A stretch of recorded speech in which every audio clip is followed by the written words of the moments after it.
Olá, meu nome é Vanessa. A congestão nasal acontece quando a mucosa do nariz sofre uma inflamação causada por gripes, resfriados, alergias ou contato com substâncias irritantes. Essa inflamação provoca dilatação dos vasos sanguíneos, aumento da secreção e inchaço da mucosa, dificultando a passagem do ar e causando sensação de nariz entupido, coriza e dificuldade para respirar. As principais classes farmacológicas utilizadas são os descongestionantes nasais, que promovem vasoconstrição e aliviam rapidamente a obstrução nasal, como oximetazolina e fenilefrina. Os antihistamínicos, como loratadina e cetirizina, são utilizados principalmente em casos de alergia, reduzindo espirros, coriza e congestão. Já os corticoides intranasais, como budesonida e fluticasona, possuem ação anti-inflamatória e ajudam a diminuir o edema e a secreção nasal, sendo muito utilizados em rinite alérgica e sinusite. Além disso, as soluções salinas, como o soro fisiológico 0,9%, auxiliam na hidratação da mucosa e na limpeza das vias nasais. Os descongestionantes simpatomiméticos estimulam receptores alfa-adrenérgicos presentes nos vasos sanguíneos da nossa mucosa nasal. Isso provoca uma vasoconstrição, reduzindo assim o fluxo sanguíneo do local, o edema e a obstrução nasal, facilitando a passagem do ar. Como já citamos anteriormente, o uso prolongado desse tipo de descongestionante pode causar um efeito rebote, que é conhecido como a rinite medicamentosa. Os antihistamínicos atuam bloqueando os receptores H1 da histamina, que é uma substância liberada nas reações alérgicas. Dessa forma, reduzem sintomas como espirro, coriza e congestão nasal. Já os corticosteroides possuem potente ação anti-inflamatória. Eles inibem mediadores inflamatórios, diminuindo a inflamação, o edema e a produção de secreção, sendo muito eficazes no controle prolongado da rinite. E por fim, temos também as soluções salinas, que promovem a hidratação da mucosa e fluidificação das secreções. Auxilia também na limpeza das vias nasais e melhora a respiração. Eu sou a Giovana e eu vou falar sobre as reações adversas e sobre as interações medicamentosas. Os descongestionantes nasais, apesar de eficazes no alívio da congestão, podem causar algumas reações adversas, dependendo da forma de uso. Os de uso tópico, como spray e gota nasais, pode causar irritação, ardência e ressecamento da mucosa nasal. Isso acontece porque esses medicamentos promovem a vasoconstrição intensa dos vasos sanguíneos do nariz, reduzindo a produção de secreção e diminuindo a circulação local, o que pode deixar a mucosa mais seca e sensível. Quando utilizados por mais de 3 a 5 dias consecutivos, podem causar um efeito rebote.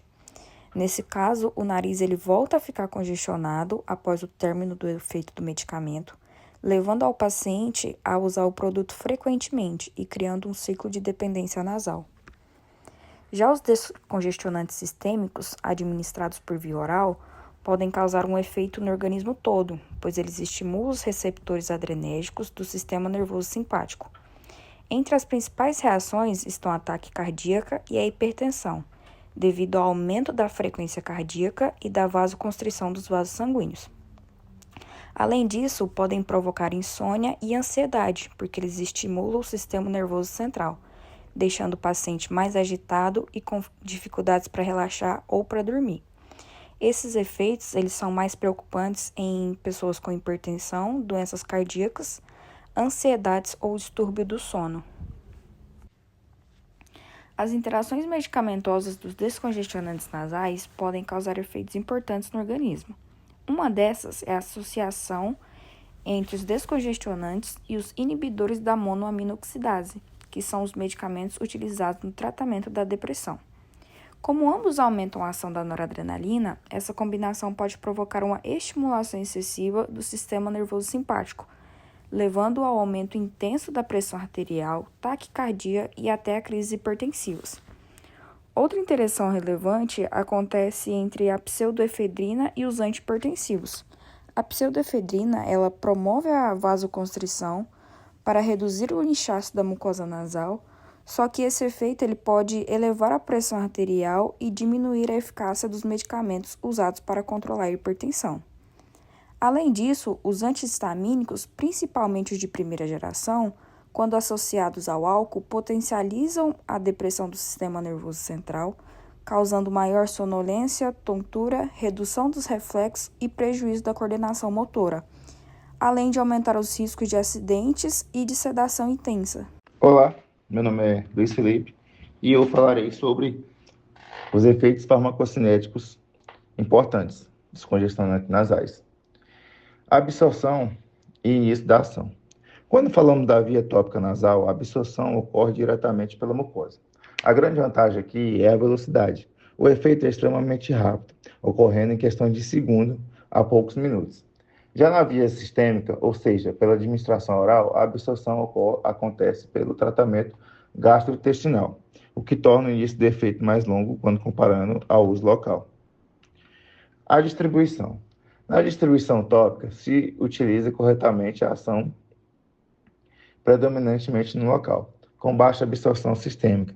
Por outro lado, descongestionantes nasais orais caem na corrente sanguínea global, distribuindo-se por diversos tecidos e atingindo receptores adrenérgicos em todo o corpo. É por isso que a via oral está mais associada aos efeitos sistêmicos, como taquicardia e insônia. No metabolismo, esses efeitos fármacos ocorrem majoritariamente no fígado, através das enzimas hepáticas. Um exemplo clássico é a pseudoefedrina, que sofre metabolismo parcial pelo fígado. Vale notar também que os fármacos de ação tópica direta geralmente apresentam um menor envolvimento enzimático sistêmico. Na fase da excreção, a eliminação é predominantemente renal, ou seja, através da urina. Um detalhe técnico importante é que o pH urinário do paciente pode interferir diretamente na velocidade com que essa substância é eliminada no organismo. Os descongestionantes nasais são usados principalmente para desentupir o nariz. Eles agem contraindo os vasos sanguíneos da mucosa nasal, o que diminui o inchaço e a produção de secreção.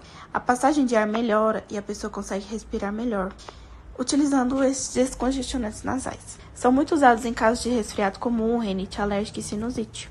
Além dele aliviar o nariz entupido, ele também ajuda a drenar as secreções e diminuir a pressão na face e a sensação de ouvido tampado. O uso precisa ser por pouco tempo, principalmente os sprays nasais, porque se usar por muitos dias seguidos, pode acontecer o efeito rebote e o nariz volta a ficar entupido. E também existem as pessoas que usam Naritrim, Neossoro, que é um descongestionante nasal ali por curto prazo, e o vício também, né? Existem muitas pessoas que são viciadas nesses sprays para desentupir ali da desobstrução do canal da respiração.